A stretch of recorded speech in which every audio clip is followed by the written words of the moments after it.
My lady, the grilled meat over there is delicious. Have you tried it?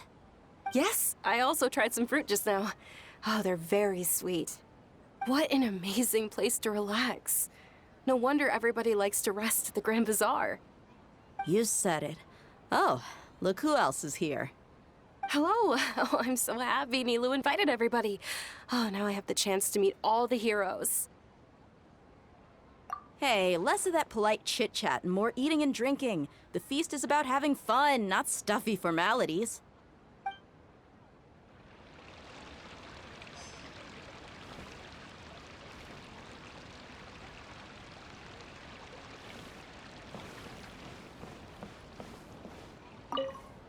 The atmosphere here is good. And everything is delicious.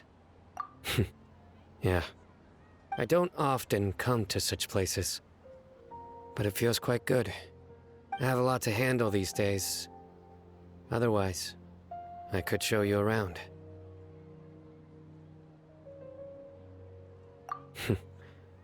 There's always next time. We're friends after all. This feast is pretty good. I like it.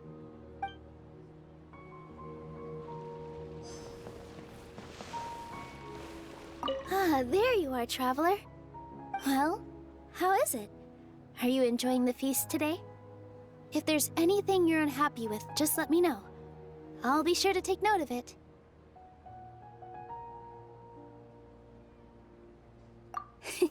That's good. It's the first time I've ever invited so many exceptional people to one place. I was a little nervous myself. You see, every guest here is quite extraordinary. It's unbelievable that we've got everyone together here. Almost like a fairy tale. Make sure you live it up tonight. I'll be happy as long as you're enjoying yourselves. I'm honored to have her think of me this way. If I have a chance in the future, I would really like to invite her to one of my performances. I can't explain why, but I just feel elated right now. Thank you.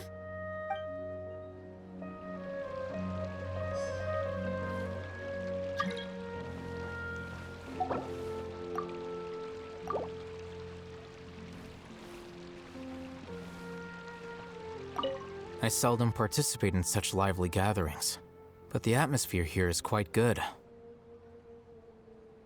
No. This gathering today has a unique meaning.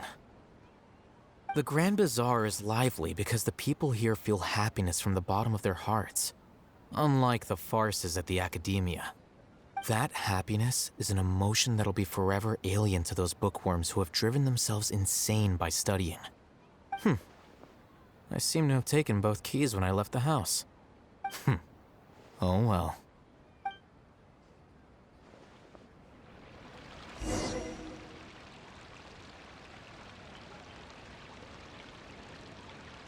Hey, what's wrong? Your head is starting to droop.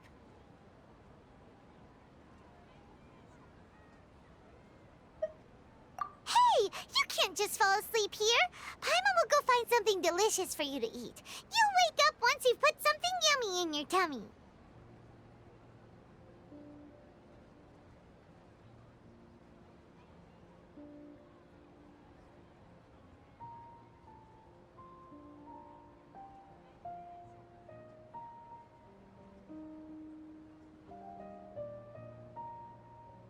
Of course. Just wait here for Paimon.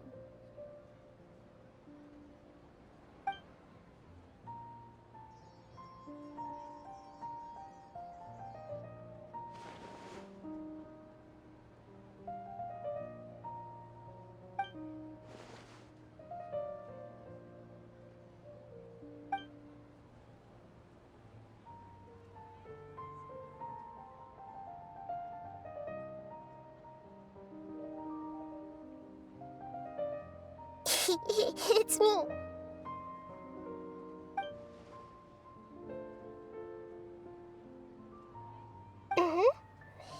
You may blame me for being a bit too self-indulgent.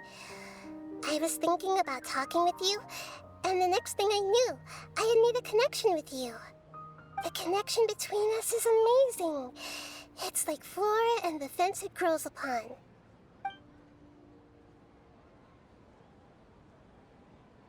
I heard there's an amazing celebration feast today at the Grand Bazaar. I wanted to have a look for myself, so I snuck in. Lately, I've been so busy dealing with all the fallout from recent events, so I really haven't had any free time. Although you've already helped me with a lot, there's still one more thing I hope you can help me with.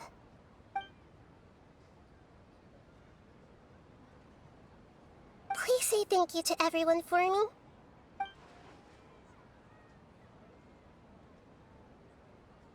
Oh, is it not convenient for you to do that for me?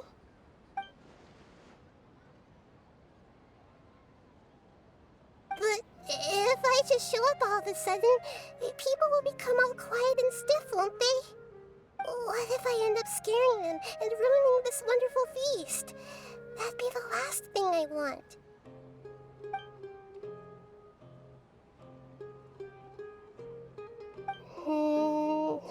Let me think about it. Okay.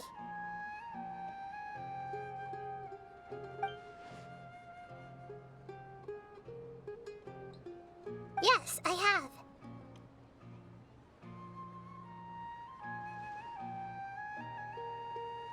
You said I should go thank everyone as myself, right? So, I've decided to borrow your body for the time being. Please don't blame me. The flora also climbs up to the fence to get closer to the sky.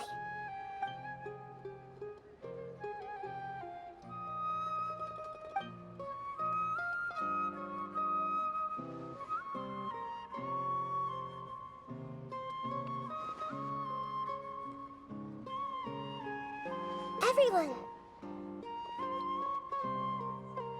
Are you awake now? Paimon was just about to bring you the food. It's me. Huh? That voice. Nahida? Hold up, what's going on? I didn't expect to have a conversation with the consciousness of Lesser Lord Kusanali in the Grand Bazaar. Interesting. Is this also a part of the feast? No, of course not. Are you Lesser Lord Kusanali? Hello, Nilu. You know who I am? Yes, I already know every one of you. Nilu, Alhaitham, Sino, Dia, Paimon, and Dunyarzad.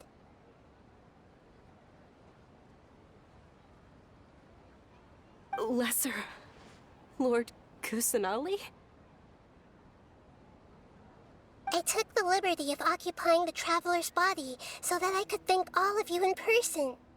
Thank you so much for rescuing me, even if that meant placing your own safety in peril and taking the risk of becoming enemies with the academia, the sages, the doctor, the balladeer, and even the entirety of Sumeru.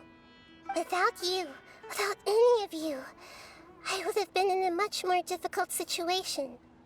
Had you not helped me to resolve the crisis, not only I, but Sumeru and even the entirety of Tevat would have suffered great misfortune. People refer to you as the heroes who managed to rescue a god. I'm quite fond of this name. It not only explains your identities, but also bears witness to your relationship with me. Please, allow me to present to you my most sincere gratitude. Lesser Lord Kusanali, you have done so much for Sumeru, and I didn't even have a chance to do anything for you. You don't have to do this. Dunyarzad, the suffering you endured during your illness is also proof of you being with me and praying for me. Thank you. You don't need to be so ceremonious. It's always been my duty to protect you. This is how the relationship between the Academia and Dendro Archon should be. We just did what was necessary and set things back on the right path. You're an Archon, but you act so humble. You really don't need to be so polite with us. I'm honored to have been able to take part in this plan. I hoped you liked the dance I dedicated to you. Thank you, all of you. Thank you so much.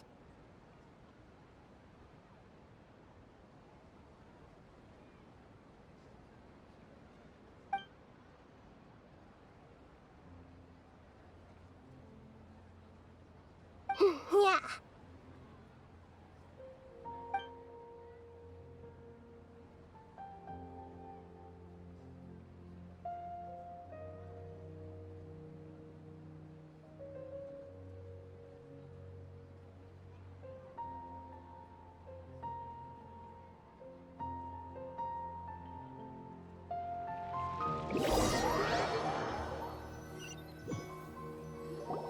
Are you awake? Did you rest well? After Nahida left, you ate a lot of food. You've become a glutton.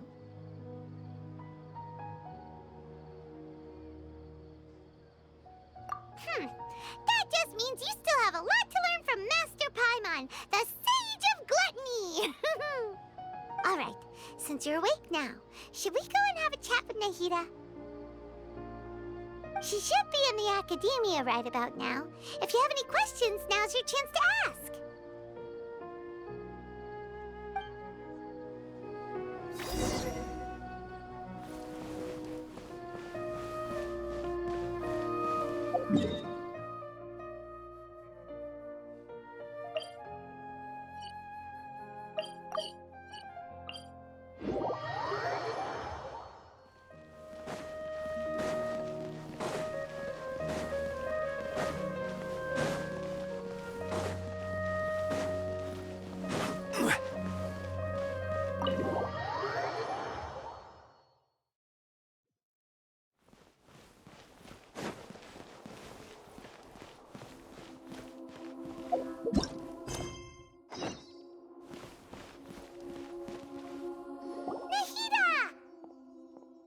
Hello, Traveler and Paimon.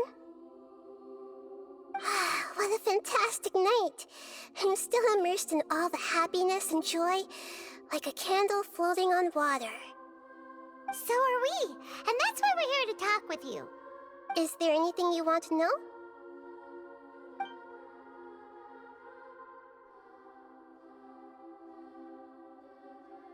After recent events, the Akasha can no longer function as it used to.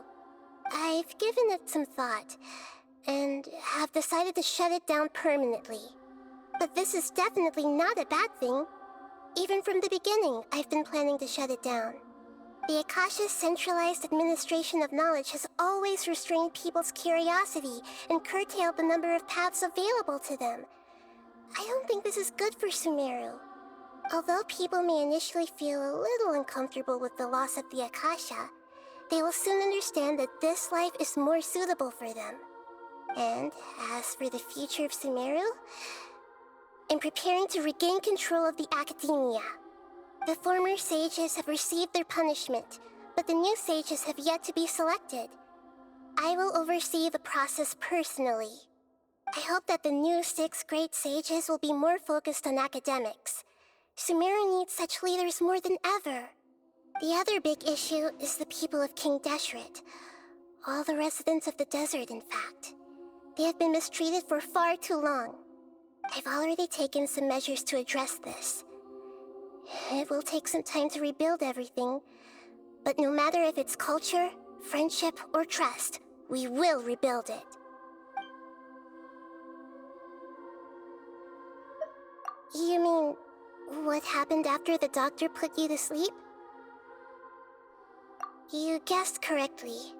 The top-ranked Fatui Harbingers, up to number 3, possess power comparable to that of gods. I was no match for him in that kind of situation. However, in spite of the bad situation, I still managed to make a fair deal with the doctor. I'm sure you remember the entity that changed your fate, the Heavenly Principles. In fact, the Heavenly Principles has been quiet since the Conria disaster 500 years ago. I used this point as leverage against the doctor. I told him that the Heavenly Principles may be awakened if I destroy the Gnosis. Although it's just a bluff, he still fell for it. I assumed that the heavenly principles wouldn't just stand by and let such extensive damage to its laws take place. And as for what I exchanged for the Gnosis, the exchange served as both punishment for the doctor, as well as a boon of new knowledge that I couldn't refuse as the god of wisdom.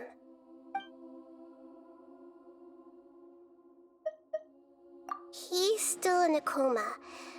I've hidden him like how one would hide a feather. I know you have many misgivings about him, but as someone who had become a god, he has retained a number of very useful features. Don't worry, I'll keep an eye on him and make sure he doesn't do any evil. In addition, there are still some mysteries left in him. Some things may be very clear from my perspective, but he is still yet to understand them himself. His future will be determined by fate.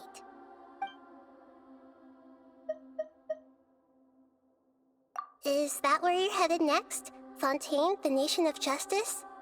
As far as I know, that nation operates in a judicial system. Does their Archon personally judge people? No, there's a Chief Justice in Fontaine. Generally speaking, the Hydra Archon, Focalor, won't preside over individual trials. However, even then, Focalor will still make herself present at just about every trial. It seems that she just likes to immerse herself in that sort of atmosphere.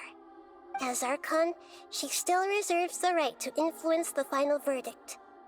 Anyway, let's just say she's got, a very unique personality.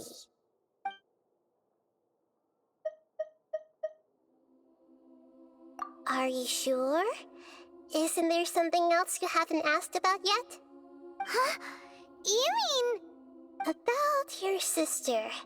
While you were resting at Gandharvaville, I took some time to perform an Irminsul search for information on your sister. Yeah! Isn't Irminsul a repository for all the information and memories of Teyvat? So there shouldn't be anything on him or his sister. This is true in your case. Irminsul indeed does not have any information on you. However, there must be something different about your sister. Because, as it turns out, the world has recorded information on her after all. What? There is only one possible explanation. She belongs to this world.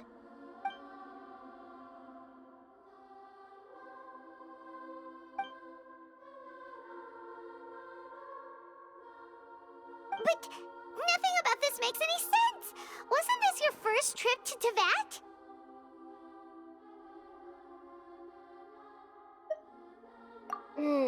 According to the records I was able to access, your sibling suddenly appeared in Conria. After the Conria disaster, she began her journey through the 7 nations of Teyvat. But just as her journey was about to reach its conclusion, the Irminsul records on her suddenly become fuzzy. What do you mean, fuzzy?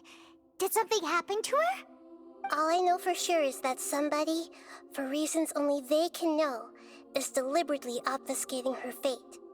And whoever it is, if they can do that, who knows what else they're capable of. But even that wouldn't explain how she somehow comes from this world. Something else I noticed was that according to these records, the Fatui have not classified your sibling as one of the Descenders. What's a Descender? Paimon's never heard of it. Look, I'm sure you must be curious about the information I received from the Fatui in return for my Gnosis, right? A very important part of the intel was about this world's Descenders. External beings, ones that don't belong to this world. Traveler, you are Teyvat's 4th Descender. Huh? So the Fatui count 3 other Descenders before the Traveler, and his sister isn't even one of them? That's right. My current hypothesis is that the first descender was likely what we now call the Heavenly Principles. As for the other descenders, I still need to verify their existence. It could take me some time. Paimon's head's about to burst from all this crazy new information. And yet, even knowing all this, I'm sure you must still have a lot of unanswered questions. I must say, I truly regret that I can't help you more as the God of Wisdom. There are many questions in my heart as well. I will need some time to go through each one of them. And soon, you'll also begin your journey anew and depart from Sumeru. I'm very interested in your future. It's a journey that can't be observed or recorded by this world. If fate is the ultimate knowledge, then your future will be the ultimate fate. Paimon's sure glad we got to meet you, Nahida. The pleasure is all mine. I can't thank you enough. Alright, that's enough talk for today. If you ever miss me, just close your eyes, and maybe I'll appear in your dreams.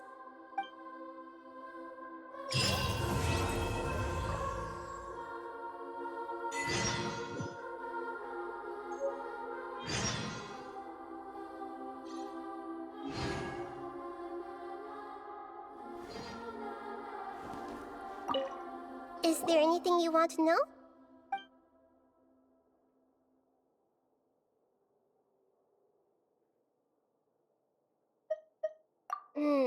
According to the records I was able to access, your sibling suddenly appeared in Conria.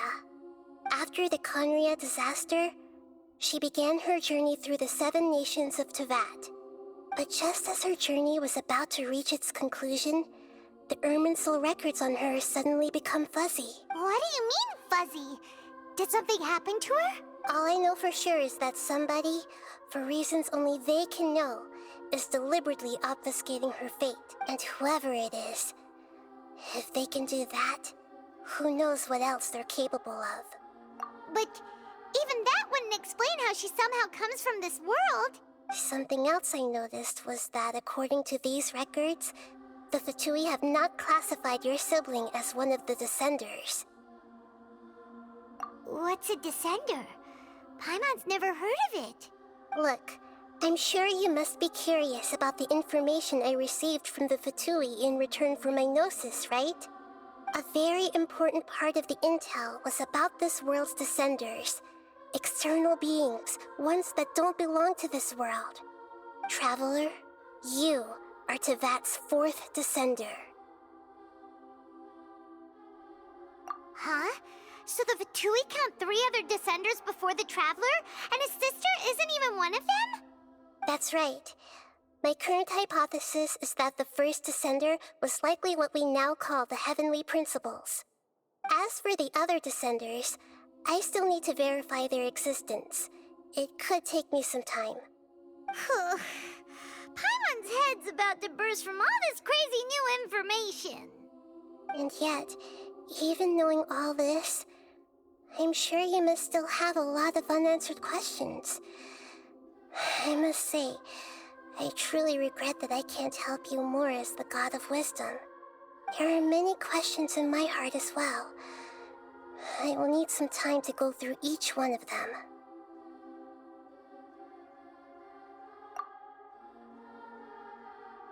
And soon, you'll also begin your journey anew and depart from Sumeru. I'm very interested in your future. It's a journey that can't be observed or recorded by this world. If fate is the ultimate knowledge, then your future will be the ultimate fate. Paimon's sure glad we got to meet you, Nahida.